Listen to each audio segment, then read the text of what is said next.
हाँ, तो मैंने कहा कि ई नेट जो है के क्यू, और ये इक्वेशन जो हम लिख दिए, इसको जब हम सॉल्व करते हैं, है ना, इसको जब सॉल्व करते हैं तो यहाँ तक बात क्लियर है।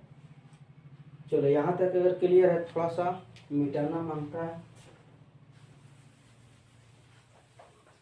अब ध्यान देना क्या आया यहाँ से जो है, यहाँ से जो मेरा आएगा वो आएगा के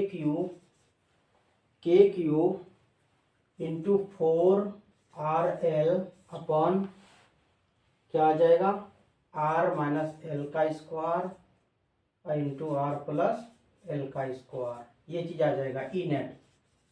ध्यान देना थोड़ा सा। अब क्या होगा, दिख रहा है क्या? बिल्कुल दिख रहा है। अब क्या होगा, ध्यान देना, क्योंकि ये आर एल क्या है, एल तो बहुत छोटा है आर से, जैसे कि मैंने पहले ही एग्जांपल में दिखाया था कि ये सीएल का मॉलिक्यूल जो है एकदम बहुत बंधा हुआ रहता है ना, बट मूवमेंट करता है। दोनों के बीच का डिस्टेंस प्राय नहीं देखा जा सकता है ना, यानी कि 12 को इग्नोर कर सकते हैं। ठीक है, तो एल क्या है, बहुत छोटा है, और उसी तरह से जब एल छोटा है तो एल स्क्वायर तो और छोटा हो जाएगा, है ना, एल स्क्वायर तो और छोटा हो जाएगा। सपोज दैट कि मान लेते हैं हम 0.2 लिए हुए हैं, है ना, 0.2 जो है लिए हुए हैं एल का मान, और इसको हम स्क्वायर कर दें, एल स्क्वायर कर दें, तो ये क्या हो जाएगा, 0.2 का क्या हो जाएगा, स्क्वायर करेंगे तो और छोटा हो जाएगा, है ना, 0.04 हो जाएगा। क्या हो जाएगा, 0.04 हो जाएगा, और छोटा हो जाएगा, इसलिए ये और छोटा है। जब इतना छोटा हो जा रहा है तो एल स्क्वायर को क्यों लेकर चले, है ना, उसको छोड़ देते हैं। तो ई नेट क्या हो जाएगा मेरा, के क्यू इंटू 4RL अपॉन ये जो है आर, एल को छोड़ दे रहे हैं तो क्या हो जाएगा, आर स्क्वायर, और यहाँ पर भी एल छूट जाएगा तो आर स्क्वायर, और एक आर स्क्वायर में से एक आर स्क्वायर जो है, यहाँ पर ध्यान देना, ये के क्यू और ये आर से ये कट गया तो क्या हो गया, 4L अपन आर क्यू। अब इसको थोड़ा सा ध्यान से अगर देखें तो डाइपोल मोमेंट जो हम बताए थे, डाइपोल मोमेंट क्या बताए थे, ध्यान देना, डाइपोल का जो मोमेंट पी बताए थे तो क्या था उसमें, क्यू इंटू 2L, यहाँ से हम निकाल लेंगे, क्या निकलेगा, के क्यू तो चलो ठीक है, इसमें 2L दे देते हैं और 2L को उधर अलग कर लेते हैं। ठीक है, इतना अपन आर क्यू, तो क्या आ गया, 4L था, है ना, इसका कांस्टेंट जो है 2L निकाल लिया, यहाँ पर 2 को इधर लेकर के आ गए तो क्या हो गया, ये आ जाएगा 2KQ।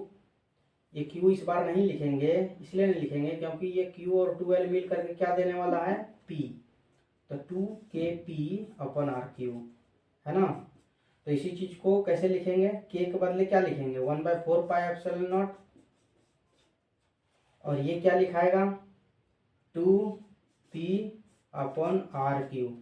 ये ई नेट जो है एट एक्सियल पोजीशन पर मिल गया, क्या मिल गया, ई नेट मिल गया एक्सियल पोजीशन पे, क्या मिला, 1/4 pi epsilon not 2P upon RQ, ये मिला, है ना, निर्वात में ई नेट। इसका डायरेक्शन किधर होने वाला है, इसका डायरेक्शन किधर होने वाला है, ध्यान देना, जब ये फोर्स इस ओर था और हमने देखा कि ये क्वांटिटी एक्चुअल में नेट आया हुआ है, और ये ई जो E2 है ये मैग्नीट्यूड में ज़्यादा है ना, इसका मतलब जब एक्सियल पोजीशन पे होगा तो यहाँ पर जो इलेक्ट्रिक फील्ड होने वाला है वो एक्सियल पोजीशन पर ये निगेटिव टू पॉजिटिव, यानी कि दूर की तरफ जो है जाने वाला है ना, पॉजिटिव से क्या होगा, दूर की तरफ जाने वाला है, उसकी तरफ। जैसे कि एक्सियल पोजीशन जब हम लेंगे तो देखेंगे कि वो उस ओर चला जाता है, लेकिन यहाँ पर क्या होने वाला, डायरेक्शन नेट इस ओर आ रहा है। ठीक है, किस ओर जा रहा है, उससे दूर भाग रहा है नेट। क्लियर है बात, सारी चीजें देख ली, कहीं पर डाउट लग रहा है इसमें,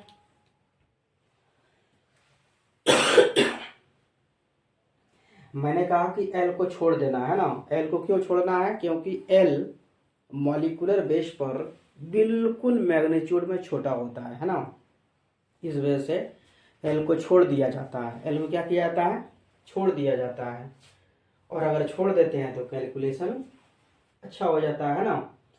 कंपैरेटिवली अगर देखा जाए इस पॉइंट से आर, यहाँ आर जो है, आर एक बड़ी क्वांटिटी है, पर अगर मोलिकुलर बेस पर देखा जाए तो ये एल बहुत ही छोटी है, इसलिए जो है एल को इग्नोर कर देते हैं, है ना। और ये मेरा एक्सियल पोजीशन पे इलेक्ट्रिक फील्ड नेट जो है वो क्या आ गया? 1/4πε0 2p अपन आर क्यू आया है। क्या आया है? 2p अपन आर क्यू आया है। यहाँ तक पूरा क्लियर है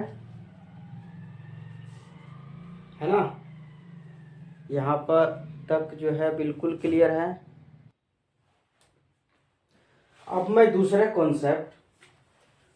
कॉन्सेप्ट लेने वाला हूँ, और इस बार जो इलेक्ट्रिक फील्ड निकालनी है वो निकालनी है एक्सियल पोजीशन में नहीं बल्कि इक्वेटोरियल पोजीशन में, है ना।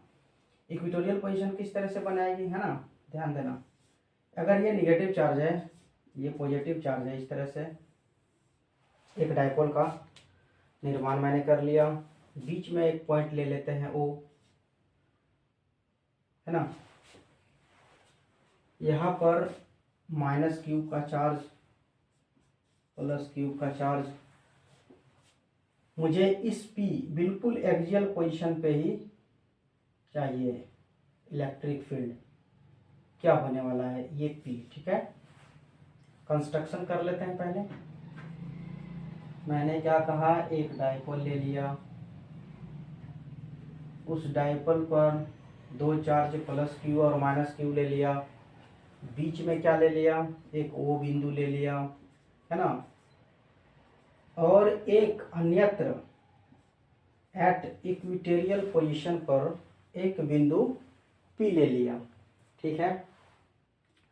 अगर मैं ये कहूँ कि R से ये डिस्टेंस, ये 0 से जो P का डिस्टेंस होता है वो R होता है, और ये जो डिस्टेंस है वो L है ना। ये डिस्टेंस क्या है? L है। तो मेरा ये डिस्टेंस क्या हो जाएगा? R² प्लस L² का अंडर रूट।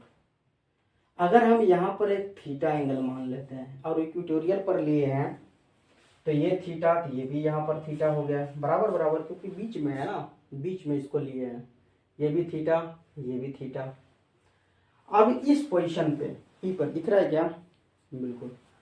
अगर यहाँ पर हम देखें तो ये अगर पॉजिटिव चार्ज है तो इसकी वजह से फोर्स जो है इस चार्ज पर, चूंकि यहाँ पर एक अगर पॉइंट चार्ज Q0 रख दें तो इस पर जो फोर्स लगने वाला है, ध्यान देना, वो इस डायरेक्शन में फोर्स लगने वाला है, ठीक है।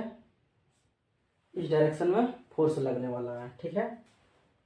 और इस चार्ज की वजह से इस डायरेक्शन में ये चूंकि खींचेगा, ये है ना, ये एक जो परीक्षण आवेश लिए हैं Q0, इसको क्या करेगा? निगेटिव चार्ज अपनी ओर खींचेगा। और अगर ये ऐसा कर रहा है, अगर ये ऐसा कर रहा है इस ओर, है ना, इस ओर क्या करेगा? उसको खींचेगा। अब देखने पर लग रहा है कि ये जो E1 फोर्स है, E1 फोर्स उसकी वजह से, प्लस क्यू की वजह से, और E2 फोर्स किसकी वजह से है? ये E2 फोर्स है माइनस क्यू की वजह से। तो दोनों दो दिशा में है, कोई एक, मुझे नेट चाहिए, है ना। बिल्कुल, मुझे क्या चाहिए? नेट चाहिए। हम लोगों को चाहिए नेट फोर्स। तो देखो यहाँ पर ये एक पैरेलल है, ये लाइन एक जो है एक्सियल लाइन है, और इसी के एक पैरेलल में एक लाइन, दूसरी लाइन खींच लेते हैं। तो अगर ये ऐसा है तो यहाँ पर अगर ये थीटा होगा तो ये एंगल भी थीटा हो जाएगा। बात क्लियर है? ये एंगल क्या हो जाएगा? थीटा हो जाएगा। ये एंगल हो गया थीटा। और अगर ये एंगल थीटा हो गया, ध्यान देने वाली बात है, अगर ये एंगल थीटा हो गया तो इसका कंपोनेंट तोड़ेंगे। E1 का क्या करने वाले हैं? E1 का कंपोनेंट तोड़ेंगे। देखो E1 कैसा है? इस तरह का है ना। ये एंगल मुझे थीटा मिल चुका है। इसका एक कंपोनेंट जो दूर वाला है इससे, ये हो जाएगा E1 साइन थीटा, और जो इधर वाला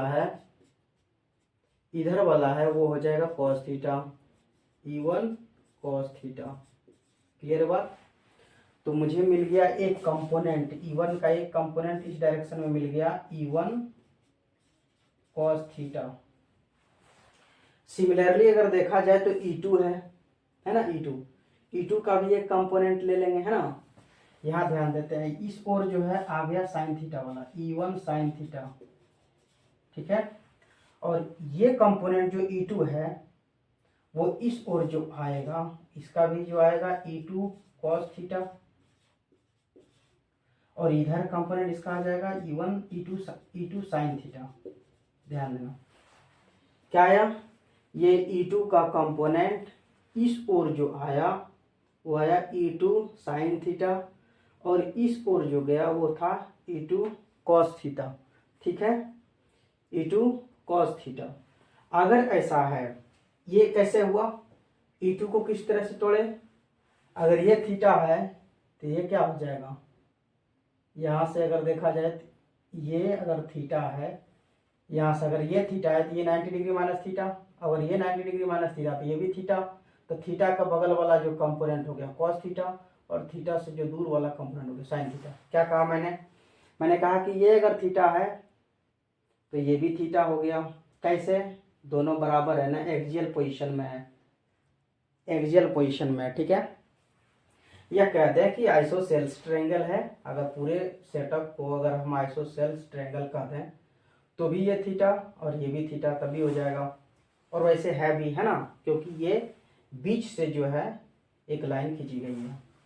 और अगर ऐसा है ये थीटा हो गया तो यहाँ वाला सेटअप में ये भी थीटा हो जाएगा, ये भी क्या हो जाएगा, ये भी थीटा हो जाएगा।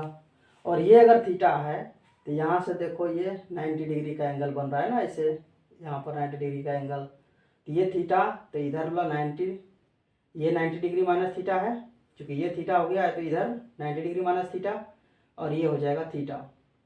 तो ये अब ये फोर्स का ये बगल वाला कंपोनेंट क्या हो जाएगा, कॉस थीटा, और दूर वाला हो जाएगा साइन थीटा। तो ये चीज़ जो है निकल के आ गया।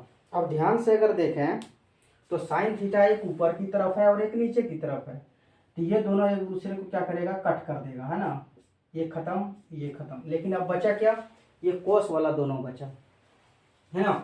तो ई नेट क्या होने वाला है, E1 cos theta plus E2 cos theta, ये होने वाला है।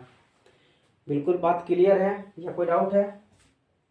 कॉस थीटा को कॉमन ले लेते हैं। अच्छा, E1 क्या होगा, E1 क्या होने वाला है, अगर हम इसको Q कह रहे हैं तो इसकी वजह से जो इलेक्ट्रिक फील्ड उस पॉइंट पर होता वो क्या होता, KQ/R²।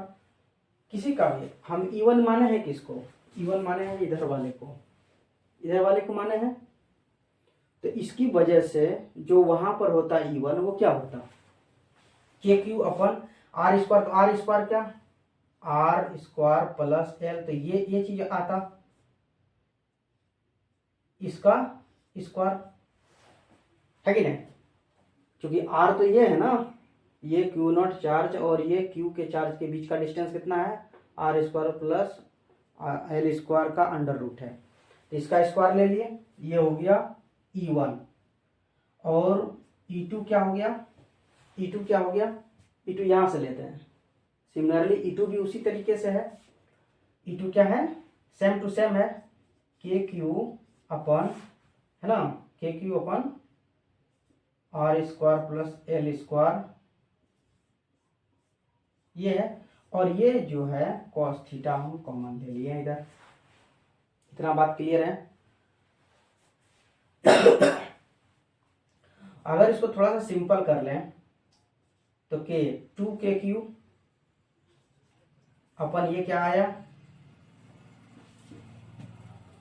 R² प्लस L², ये आ गया, क्योंकि ये दोनों का अगर एलसीएम लेंगे तो यही आने वाला है, और स्क्वायर होगा तो ये बच जाएगा, ठीक है। और इधर हो गया आकर के cos थीटा। यहाँ तक अगर बात क्लियर है तो बोलो हाँ। कॉस थीटा का वैल्यू क्या होगा, देखो यहाँ थीटा है तो कॉस थीटा के लिए क्या लिखते हैं, b/h लिखते हैं। b क्या है इसके लिए, b ये l है ना, तो l लिख दिए। h क्या होगा इसके लिए, h ये वाला l है ना, तो ये क्या हो जाएगा r² प्लस l² का अंडर रूट। अब ये आ गया मेरा cos थीटा का वैल्यू, इसको पुट कर देते हैं यहाँ ला करके, है ना, दिख रहा है क्या। हाँ चलो इसी में आगे बढ़ जाते हैं इधर से। तो 2kq अपन r² प्लस l² और ये हो जाएगा l अपन r² प्लस l² का अंडर रूट। ठीक है, ये आ गया। एक बार फिर से l बहुत छोटा होने वाला है ना, क्या है, l जो है वो बहुत छोटा है r से, दिख रहा है क्या। तो l² क्या होगा, बहुत छोटा होने वाला है r² से। तो देयरफॉर जो हम लिखेंगे यहाँ पर क्या लिखने वाले हैं, इनेट क्या हो जाएगा 2kq l अपॉन, यहाँ पर r² केवल लिखाएगा, ये तो इसको 0 मान लिए, और यहाँ पर क्या लिखाएगा, यहाँ पर जो लिखाने वाला है देखो ये ध्यान से, ये l खत्म, r² बचेगा, तो r² पर बचेगा तो r² पर ये स्क्वायर है और अंदर में रूट पे, तो दोनों हट जाएगा तो बचेगा केवल r। अब इसको थोड़ा सा अरेंज अगर कर लें, 2l इंटू क्यू और k को और इधर बाहर कर लेते हैं, इतना अपन r3। अब अगर ध्यान से देखें तो इसी को 2l इंटू क्यू को क्या बोल देते हैं, p बोल देते हैं, है ना, क्या बोलते हैं इसको, p। तो kp अपन r3, ये ई नेट आ गया एट इक्वेटोरियल पोजीशन पे। थोड़ा सा और इसको जो है 1/4 पाई एप्सिलॉन नॉट और p अपन r3 ये चीज लिखा होता है ना, ई नेट।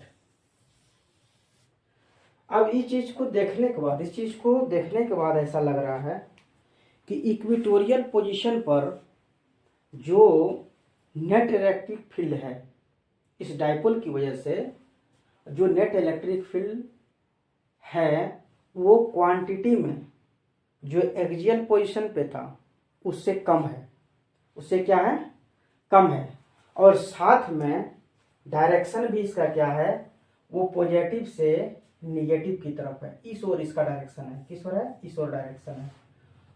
उसका एक्सियल में क्या था, वो निगेटिव से पॉजिटिव की तरफ डायरेक्शन था, उस ओर डायरेक्शन था, है ना। तो यहाँ पर ये क्वांटिटी में कम है बिल्कुल।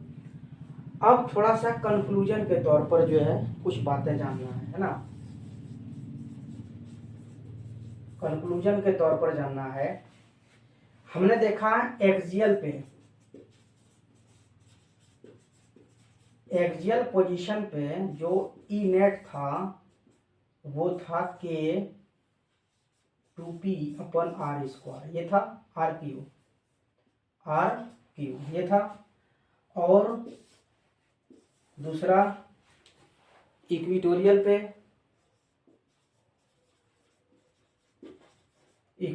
पोजीशन पे क्या हो गया, वो आ गया ई नेट, वो आ गया kp अपन r3, है ना, ये चीज आ गया। तो मैंने कहा था कि अगर एक्सियल पोजीशन पे हो तब तो कहीं भी होगा, तो एक्सियल का जिस रूल से हमने निकाल लिए, ठीक है। यहाँ पर इक्वेटोरियल पोजीशन में ये निकल के आ गया। लेकिन एक चीज मैंने और भी कहा था कि अगर इस पोजीशन पे हो, है ना, या इस पोजीशन पे हो, कोई और पोजीशन पर, है ना, मिडिल पॉइंट कहीं पर भी ले सकते हैं ना, अगर ऐसा लेते हैं तो कंडीशन तो कुल मिला के यही बनने वाला है ना। वहां भी कॉस थीटा साइन थीटा में कंपोनेंट को तोड़ेंगे और अल्टीमेटली मुझे E1 कॉस थीटा और E2 कॉस थीटा ही आने वाला है ना। और अंततः जाकर के मुझे L को छोड़ना ही है, L को क्या करना है, 0 करना है। और अगर ऐसा करते हैं तो कंडीशन यहाँ पर जाके खत्म हो जाएगा, है ना, या इसी के करीब रहेगा, इससे ज़्यादा मैग्नीट्यूड में नहीं जाने वाला है। मोस्ट प्रोबेबली यही होने वाला है ना। इसलिए करके अगर इक्वेटोरियल पोजीशन है तो वो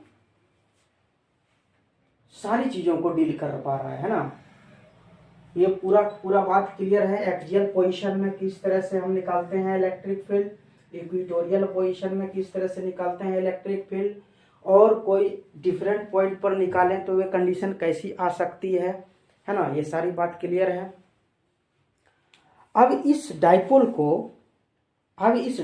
को किसी इलेक्ट्रिक फील्ड में रखने पर इसके सारे मूवमेंट को काउंट करेंगे, ठीक है।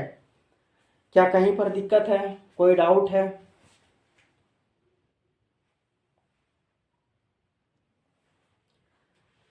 मैंने कहा इस इलेक्ट्रिक फील्ड को, ये जो डाइपोल है, इस डाइपोल को इलेक्ट्रिक फील्ड में रखना है ना, और उसके बाद देखना है कि किस किस प्रकार से इस पर फोर्स लगता है। मान लेते हैं कि एक डाइपोल हम बना लेते हैं।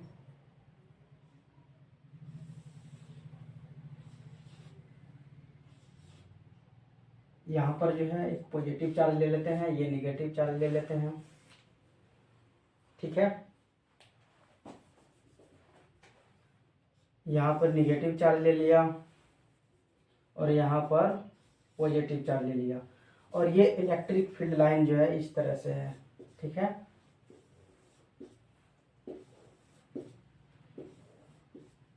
बहुत सारा इलेक्ट्रिक फील्ड लाइन है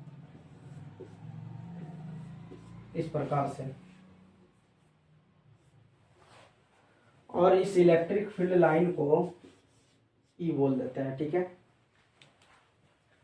ये प्लस क्यू चार्ज और ये माइनस क्यू चार्ज, ठीक है। थोड़ा सा कंस्ट्रक्शन कुछ कर लेते हैं।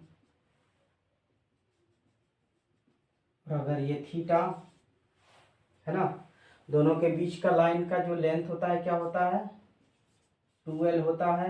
यहाँ तक बात क्लियर था पूरा। तो ये कंपोनेंट इसका क्या हो जाएगा, 2l साइन थीटा, ठीक है। अब ध्यान दो, अब ये इलेक्ट्रिक फील्ड, बहुत सारा इलेक्ट्रिक फील्ड है, उसका डायरेक्शन इस डायरेक्शन है, ऐसा इस तरह से डायरेक्शन है ना, और उसमें एक इलेक्ट्रिक डाइपोल उसको रख दिए।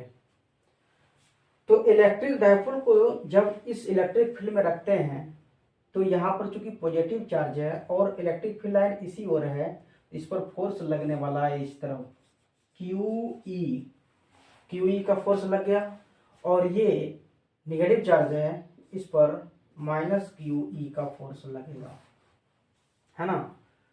क्या लगने वाला है इस पर फोर्स, माइनस क्यू ई का, ठीक है। अब अगर यहां पर ध्यान दें तो मुझे क्या चाहिए, मुझे चाहिए कि इसमें मूवमेंट क्या हो रहा है ना, इसके मूवमेंट को मुझे प्रूव क्या करना है, प्रूव करना है टॉर्क बराबर जो होता है वो पीई साइन थीटा होता है। ये देखना है कि ये फोर्स इतना आ कहाँ से रहा है ना, इतना आ कहाँ से रहा है। बात क्लियर है? तो अगर ध्यान से देखें तो ये क्यू ई है। अगर हम यहाँ पर इस डाइपोल का डाइपोल मूवमेंट निकालें तो क्या निकलने वाला है,